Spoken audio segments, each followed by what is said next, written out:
নমস্কার। বাংলা গল্পঘরের সমস্ত শ্রোতা বন্ধুদের স্বাগত জানিয়ে আজকের গল্প পাঠ শুরু করতে চলেছি। আজ আপনাদের যে গল্পটি পাঠ করে শোনাতে চলেছি আশা করি খুব ভালো লাগবে। তাহলে প্রথম থেকে শেষ পর্যন্ত শুনতে থাকুন। শুরু করছি আজকের গল্প পাঠ। সুনীল গঙ্গোপাধ্যায়ের লেখা দেখা না দেখা। কোথাও বেড়াতে গেলে অনেক কিছুই দেখা হয়, কিন্তু একটা কিছু বাকি থেকেই যায়। সেই না দেখা একটা কিছুর জন্য মন কেমন করে। শেষ রাত্রে নেমেছিলাম জলগাঁও স্টেশনে। ভোর পর্যন্ত বাসে সেখানেই কাটিয়ে তারপর চলে এলাম ঔরঙ্গাবাদে। আগে থেকে হোটেল ঠিক করা ছিল না। বাসে কয়েকজনের সঙ্গে আলোচনা করে সস্তা গোছের হোটেলের নাম জেনে নিয়েছিলাম। দু জায়গা ঘুরে শেষ পর্যন্ত একটা গুজরাটি হোটেলে জায়গা পাওয়া গেল। আর সবই ভালো, শুধু নিরামিষ খেতে হবে। যাকে মোটে তো 3টে দিন, তার বেশি আর সময় হাতে নেই। আগামী সোমবার আমাকে বোম্বে পৌঁছতেই হবে একটা চাকরির ইন্টারভিউয়ের ব্যাপারে। মাঝখানে এই ফাঁকে অজন্তা ইলোরা ঘুরে যাওয়া। চা খেয়ে গেলাম বাস ডিপোয়। অজন্তা ইলোরা দুটো দুদিকে, বেশ দূরে দূরে। ট্যাক্সি নিয়ে যাবার অনেক খরচ। টুরিস্ট বাসেও সেদিন কোনো জায়গা নেই, এর মধ্যেই সব ভর্তি। তবে পরের 2 দিনের টিকিট আছে। সেই টিকিটই কেটে নিয়ে যেই আবার রাস্তায় এসেছি, অমনি রাহুলদার সঙ্গে দেখা। দুজনেই অবাক। রাহুলদা বললেন, তুই? আমি বললাম, আপনি? রাহুলদা আমার কাঁধে একটা প্রকাণ্ড চাপড় মেরে বললেন, কবে এসেছিস সেখানে? আমাকে খবর দিসনি কেন? আমি কি করে জানবো যে আপনি এখানে থাকেন? তোকে দেবু কিছু বলেনি? দেবু আমার ছোট কাকা, রাহুলদা তার বন্ধু। কাকার বন্ধুকে কাকাই বলা উচিত, কিন্তু রাহুলদাই আমাদের বারণ করে দিয়েছিলেন। উনি কাকা জ্যাঠা পিসেমশাই হওয়া একদম পছন্দ করেন না। বলে দিয়েছিলেন দাদা বলে ডাকতে। ওর বয়স এখন 50-এর কাছাকাছি। রাহুলদা ইনকাম ট্যাক্স বিভাগে কাজ করেন। কিছুদিন আগে এখানে ট্রান্সফার হয়ে এসেছেন। কোথায় উঠেছিস? চল আমার ওখানে চল। আমি বললাম, আমি যে হোটেল বুক করে ফেলেছি গো। কোন হোটেল? চল আমি দেখছি। রাহুলদা হোটেলে গিয়ে ম্যানেজারের সঙ্গে কিসব কথা বললেন। অমনি সব ব্যবস্থা হয়ে গেল। আমাকে আর টাকা দিতে হলো না। একটা গাড়ি ডাকিয়ে সুটকেসটা তুলে রাহুলদা বললেন, আয় আমার সঙ্গে। রাহুলদা কোয়ার্টার পেয়েছেন চমৎকার। একতলা একটি বাংলো ধরনের বাড়ি, সামনে পেছনে বাগান, বড় বড় 4খানা ঘর। রাহুলদার বদলির চাকরি বলে ছেলেমেয়েরা বরাবর হোস্টেলে থাকে। ছেলে শিবপুরে, মেয়ে শান্তিনিকেতনে। বাড়িতে শুধু স্বামী স্ত্রী থাকবার কথা, কিন্তু আর একজন আছে, রাহুলদার স্ত্রীর ছোট বোন যশোধরা। মাস 3 হলো সে এখানে এসে আছে। রাহুলদার স্ত্রীর হাঁপানি আছে, মাঝে মাঝে একদম শয্যাশায়ী হয়ে পড়েন। এখন সেই রকম অবস্থা। যশোধরার সঙ্গে আলাপ করিয়ে দিয়েই রাহুলদা বললেন, শোন সুনীল, এর সঙ্গে কিন্তু প্রেম করার চেষ্টা করিস না। এর বিয়ে ঠিক হয়ে আছে, আর 21 দিন পরেই ওর বিয়ে। যশোধরা ভ্রু কুঁচকে রাহুলদাকে ছোট্ট বকুনি দিল। রাহুলদার এইরকম আলগা রসিকতা অভ্যেস বরাবরই। আমি বললাম, তোমার সাবধান করে দেওয়ার দরকার ছিল না। তোমার সুন্দরী শালিকা, তার সঙ্গে কি আমি প্রেম করার সাহস দেখাতে পারি তুমি থাকতে? রাহুলদা হা হা করে হেসে উঠলেন। বৌদি উঠে এসে একটা বেতে চেয়ারে বসেছেন বারান্দায়। তার সামনেই বললেন, সত্যি, নিজের বউ অসুস্থ শয্যাশায়ী, এই সময় সুন্দরী শালিকার সঙ্গে প্রেম করাই উচিত ছিল আমার। ঠিক গল্পে কিন্তু এরকমই হয়। রবীন্দ্রনাথের কি একটা উপন্যাস আছে না এরকম? বৌদি ক্ষীণভাবে হেসে বললেন, তা একটু করে নিলেই তো পারতে। খুকু আপত্তি করতো না। রাহুলদা বললেন, করতাম, কিন্তু মুশকিল হলো কি জানো? জানো না, ওই যে বিয়ে ঠিক করে ফেললো। কুমারী মেয়ের সঙ্গে প্রেম করা যায়, বিবাহিতা মেয়েদের সঙ্গেও প্রেম করা যায়, কিন্তু যে মেয়ের আর মাত্র মাসখানেকের মধ্যেই বিয়ে হবে, নিজেই সে বিয়ে ঠিক করেছে, সে মেয়ের সঙ্গে প্রেম করতে নেই, সেটা আনএথিক্যাল। যশোধারা বলল, রাহুলদা, আপনারা বুঝি কোনো মেয়ে দেখলেই প্রেমে পড়ে যাওয়ার কথা ভাবেন? সে মেয়েটি রাজি হবে কি না সে কথা ভাবেন না? প্রেমে পড়া ছাড়া আর বুঝি কোনো কাজ নেই মেয়েদের? হুম? রাহুলদা বললেন, যতই কাজ থাক, তা বলে কি প্রেমটা বাদ দিলে চলে? এই যে সুনীলদাকে দেখছো, এ যে কত মেয়ের সঙ্গে। আমি বললাম, রাহুলদা, তুমি ভুলে যাচ্ছ আমি বেকার।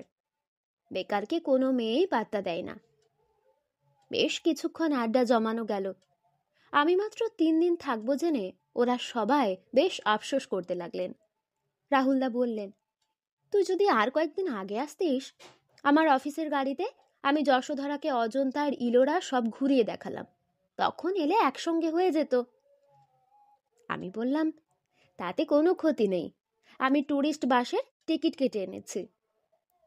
রাহুলদা বললেন, অবশ্য ওরা দেখায় ভালো, অনেকটা সময় দেয়, 2 জায়গা ঘুরতে তোর তো পুরো 2 দিন লেগে যাবে।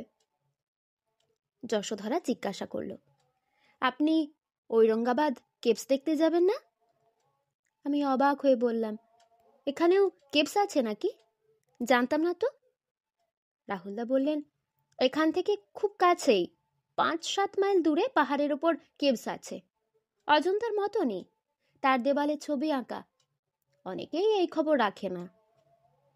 যশোধরা বলল, খুব সুন্দর, কিন্তু কয়েকটা ছবি আমার খুব ভালো লেগেছে, বিশেষ করে সেই নর্তকী।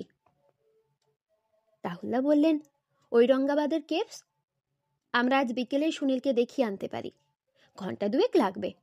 আমি অফিস থেকে একটু তাড়াতাড়ি চলে আসব। সেই রকমই ঠিক হয়েই রইল। রাহুলদা অফিসে চলে গেলেন। আমি খেয়ে দিয়ে একটা ঘুম দিলাম। 4টের সময় রাহুলদার অফিস থেকে গাড়ি এলো, কিন্তু রাহুলদা এলেন না। ড্রাইভারের হাতে 2খানা চিঠি, একটা আমার জন্য, একটা যশোধরার। আমার চিঠিতে রাহুলদা লিখেছেন, উনি অফিস থেকে তাড়াতাড়ি ফিরতে পারছেন না, বোম্বে থেকে কয়েকজন অফিসার এসেছেন, তাই একটু বেশিক্ষণ থাকতে হবে, ফিরতে ফিরতে 6টা হয়ে যাবে। অন্ধকার হয়ে গেলে আর ওই গুহাচিত্র দেখতে গিয়ে লাভ নেই, সুতরাং আমি যেন তক্ষুনি ওই গাড়িতে বেরিয়ে পড়ি। যশোধরা তার নিজের চিঠিটা পড়ে বলল, একলা একলা আপনাকে যেতে ভালো লাগবে না, রাহুলদা লিখেছেন আমাকে আপনার সঙ্গে যেতে। আমি ভদ্রতা দেখিয়ে বললাম, আপনি তো কদিন আগেই ঘুরে এসেছেন, আবার যাবেন কেন? আমি একলাই দেখতে পারবো। যশোধরা বললেন, ওসব জিনিস বারবার দেখা যায়, আমি এক্ষুনি তৈরি হয়ে নিচ্ছি। বেরোতে বেরোতে আরও 0.5 ঘন্টা সময় লেগে গেল। তারই মধ্যে আকাশ ঘনিয়ে এলো, একটু বাদেই আলো কমে আসবে। যশোধরা নিজের ঘর থেকে ছুটে বেরিয়ে এসে বলল, ইস, দেরি করে ফেললাম, চলুন চলুন, এরপর আর ভালো করে দেখা যাবে না। ড্রাইভার লম্বা সেলাম করে আমাদের দরজা খুলে দিল। আমরা উঠে বসলাম। গাড়ি ছাড়ার সঙ্গে সঙ্গেই ঝিরঝির করে বৃষ্টি নামলো। প্রথম 5 মিনিট আমরা কোনো কথা বললাম না, তাতে আমার নিজেরই খুব অস্বস্তি লাগলো। যশোধরা নিজের ইচ্ছেতেই যাচ্ছে আমার সঙ্গে। আমি বললাম, আপনি এখানে আর কদিন থাকবেন? যশোধরা বলল, আর 1 দিন 7 দিদির শরীরটা একটু ভালো হলে দিদিকে একেবারে সঙ্গে নিয়ে যাব। আমি হেসে বললাম, বিয়ের জন্য কেনাকাটা তো করতে হবে, তার জন্য এই মাত্র কটা দিন।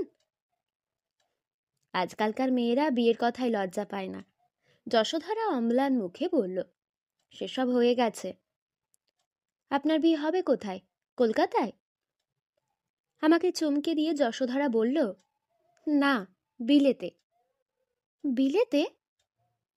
হ্যাঁ, ও মানে কৌশিক, যার সঙ্গে আমার বিয়ে হবে, তার আসবার কথা ছিল, কিন্তু এই মাসে ও চাকরি বদলাচ্ছে। নতুন চাকরিতে এখন বেশ কিছুদিন ছুটি পাওয়া যাবে না, তাই আমি চলে যাব ওখানে। দারুণ রোমাঞ্চকর ব্যাপার। বিয়ের কোণে যাবে বরের কাছে, একা একা? জিজ্ঞেস করলাম, আপনার সঙ্গে কেউ যাবে? না। আপনার বাবা মায়ের কষ্ট হবে না? আপনার বিয়ের সময় কেউ উপস্থিত থাকবেন না? আমার বাবা থাকেন স্বর্গে, তিনি এমনিতেই উপস্থিত থাকতে পারবেন না। ও। গাড়িটা যাচ্ছে খুব জোরে, সামনে দেখা যাচ্ছে পাহাড়। হঠাৎ বেশ জোরে একটা শব্দ হলো গাড়ির নিচ থেকে, তারপরে সেটা টালমাটাল হয়ে গড়াতে লাগলো বিপজ্জনকভাবে। মনে হলো গাড়িটা যে কোনো সময় রাস্তার ধার দিয়ে গড়িয়ে পড়ে যাবে। আমার নিজের জন্য কোনো চিন্তা হলো না, কিন্তু ভাবলাম যদি যশোধরার কিছু হয়, যদি কোনো আঘাত লাগে। আর কদিন পরেই তার বিয়ে, তার জন্য বিলেতে একজন প্রতীক্ষা করে বসে আছে, দরকার হলে আমার জীবন দিয়েও ওকে বাঁচাবো। গাড়িটা থেমে গেল রাস্তার এক পাশে। কি হলো? ড্রাইভারের কপালে বিন্দু বিন্দু ঘাম। সে কোনো উত্তর না দিয়ে নেমে গেল। আমিও নেমে পড়লাম। ড্রাইভার উঁকি মারল গাড়ির নিচে। একটু বাদে সে উঠে দাঁড়িয়ে বিবর্ণ মুখ করে বলল, আমরা খুব জোর বেঁচে গেছি, গাড়ির অ্যাক্সেল ভেঙে গেছে। এই রে! যশোধরা মুখ বাড়িয়ে জিজ্ঞাসা করল, কি হয়েছে? আমি বললাম, আমাদের লাক খারাপ, অ্যাক্সেল ভেঙে গেছে। গাড়িটার চেহারা বেশ চকচকে, নতুনের মতো, কিন্তু এসব দেশি গাড়ি কখন যে খারাপ হবে তার কোনো ঠিক নেই। যশোধরা নেমে এসে বলল, গাড়িটা ঠিক করতে কতক্ষণ লাগবে? ড্রাইভারের বদলে আমি উত্তর দিলাম, আজ তো আর হবেই না। যশোধরা কিন্তু একটুও ঘাবড়ালো না। সে বলল, আর বেশি দূর নয়, ওই তো সামনেই দেখা যাচ্ছে, বড় জোর 1 মাইল হবে, চলুন না, হেঁটেই যাব। হেঁটে যাবে? তারপর ফিরবে কি করে? সে একটা ব্যবস্থা কিছু হয়ে যাবে, ওখানে নিশ্চয়ই অন্য লোকেদের গাড়ি কিংবা ট্যাক্সি থাকবে, কারোর কাছে লিফট চাইলেই হবে। যশোধরা নিজে দেখেছে গুহাচিত্র, তবু আমাকে দেখাবার জন্য ও হেঁটে যেতে চাইছে। মনে মনে আমি ওর কাছে কৃতজ্ঞ বোধ করলাম, কিন্তু বেশিক্ষণ হাঁটা গেল না। বৃষ্টিটা একটু থেমেছিল, আবার হঠাৎ এসে পড়ল হুড়মুড় করে। এমন জড়ালো বৃষ্টি যে কিছু চিন্তা করারও সময় দিল না। কাছাকাছি আশ্রয় নেওয়ার মতন কোনো জায়গাও নেই, এদিকে বাড়ি ঘর নেই একটাও। খানিকটা দূরে একটা একলা গুলমোর গাছ রয়েছে। যশোধরাকে বললাম, চলুন ওই গাছটার নিচে দাঁড়ায়। আমি বলতে না বলতেই যশোধরা ছুটতে শুরু করেছে। শাড়ি পরেও ও বেশ ভালোই দৌড়াতে পারে। কিন্তু গাছতলায় পৌঁছাবার আগেই আমরা দুজনে বেশ ভিজে গেলাম। গাছতলায় দাঁড়িয়ে যশোধরা আঁচল দিয়ে মুখ মুছল। আমি বললাম, ইস, শুধু শুধু আমার জন্য আপনি এলেন আর এইরকম ভাবে ভিজতে হলো। যশোধরা হেসে বলল, একটু ভিজলাম তো কি হয়েছে, বেশ একটা অ্যাডভেঞ্চার হলো। বৃষ্টির সঙ্গে সঙ্গে প্রবল ঝোড়ো বাতাস, শুকনো পাতা আর ফুল ঝরে পড়ছে গাছটা থেকে। একটু বাদেই গাছটার আমাদের আশ্রয় দিতে পারল না। গাছের পাতা চুইয়ে বৃষ্টির চেয়েও জোরে জল পড়তে লাগলো আমাদের ওপরে। দাঁড়িয়ে দাঁড়িয়ে ভেজা ছাড়ার উপায় নেই। আমরা আমাদের গাড়িতে ফিরে গিয়ে আশ্রয় নিতে পারতাম, কিন্তু গাড়িটা থেকে প্রায় আধ মাইল দূরে চলে এসেছি। ঝড় বৃষ্টির মধ্যে এতখানি রাস্তা হেঁটে যাওয়া সহজ নয়। আধ ঘন্টার মধ্যেও বৃষ্টি থামল না একটুও। দুজনে ভিজে চুপচুপে। যশোধরা একটুও ঘাবড়ায়নি। সে বেশ হাসি মুখেই বলল, আপনার আর ঔরঙ্গাবাদ কেভস দেখা হলো না, এরপর একদম অন্ধকার হয়ে যাবে। ভিজে শাড়িতে যশোধরার সুন্দর শরীরের প্রতিটি রেখা স্পষ্ট হয়ে উঠেছে। তাকে দেখাচ্ছে কোনো শিল্পীর গড়া মূর্তির মতন, কিংবা হেমেন মজুমদারের আঁকা ছবির মতো। আমি 2 একবার গোপনে ওর দিকে তাকাতে লাগলাম। ঠিক গল্পের মতো রোম্যান্টিক পরিবেশ। ফাঁকা রাস্তায় একটিমাত্র গাছের তলায় দাঁড়িয়ে আছি আমরা দুজনে, বৃষ্টিতে ভিজছি, একটু একটু শীত করছে। এ সময় যশোধরার গলা জড়িয়ে ধরে, না না, 21 দিন পরে যে মেয়ের বিয়ে হবে তার সঙ্গে প্রেম করতে নেই, শাস্ত্রে নিষেধ আছে, কিন্তু তার দিকে মাঝে মাঝে তাকানো কি অপরাধ? সুন্দর কোনো দৃশ্য দেখায় তো পাপ নেই। তাই যশোধরাকে আমি চোখ ভরে দেখতে লাগলাম। খানিকটা পরে উল্টো দিকে রাস্তা দিয়ে পরপর 2টো গাড়ি এলো। আমরা রাস্তার মধ্যে দাঁড়িয়ে হাত নেড়ে ওদের থামতে বললাম। যশোধরা একটা গাড়ির সামনে একেবারে ঝাঁপিয়ে পড়ল। দুটো গাড়িতেই লোক ভর্তি ছিল, তবু কোনো রকমে জায়গা হয়ে গেল। আমরা গাড়িতে উঠবার পর একজন লোক ইংরেজিতে বলল, আপনার স্ত্রী গাড়িটার দিকে অমন বিপজ্জনকভাবে ছুটে আসছিলেন, বৃষ্টির সময় একটা তো অ্যাক্সিডেন্ট হয়ে যেতে পারত। যশোধরাও শুনেছে কথাটা, সে মুচকি হাসল। আমি আর প্রতিবাদ করার প্রয়োজন বোধ করলাম না। এর পরের দুদিন আর একটু সময় পেলাম না আমি। অজন্তা আইলোরা দেখাই কেটে গেল। তারপর রাত্রিরের বাসে চেপে বম্বে। ঔরঙ্গাবাদ কেভস আর দেখাই হয়নি। কিছুদিন আগে একটি ইতিহাসের বইয়েতে ছবি দেখেছিলাম, সেই কেভসের সেই বিখ্যাত নর্তকী। আমার দীর্ঘশ্বাস পড়ল। অত কাছে গিয়েও দেখা হয়নি, আর কি কোনোদিন দেখা হবে? ঔরঙ্গাবাদ কেভসের নর্তকীকে আমি দেখিনি, তার বদলে দেখেছিলাম এক জীবন্ত মূর্তি, এক জীবন্ত ছবি। সেই গুলমোর গাছের নিচে বৃষ্টির মধ্যে যশোধরা সুঠাম শরীর, হাসিতে উজ্জ্বল মুখ। যশোধরা এখন বিলেতে, তার সঙ্গে হয়তো জীবনে আর কখনো দেখা হবে না, কিন্তু তার বৃষ্টি ভেজা ছবিটা বহুদিন বাঁধানো থাকবে আমার বুকের মধ্যে।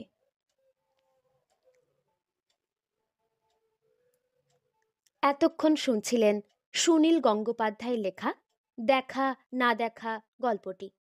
এই গল্পটি আপনাদের কেমন লাগলো তা আমাকে অবশ্যই কমেন্টের মাধ্যমে জানিয়ে দেবেন। যদি ভালো লাগে তাহলে লাইক এবং সাবস্ক্রাইব করে আমাদের পাশে অবশ্যই থাকবেন। আবার দেখা হবে পরের কোনো একটি গল্প নিয়ে। ততক্ষণ আপনারা ভালো থাকবেন, সুস্থ থাকবেন, সাবধানে থাকবেন। নমস্কার।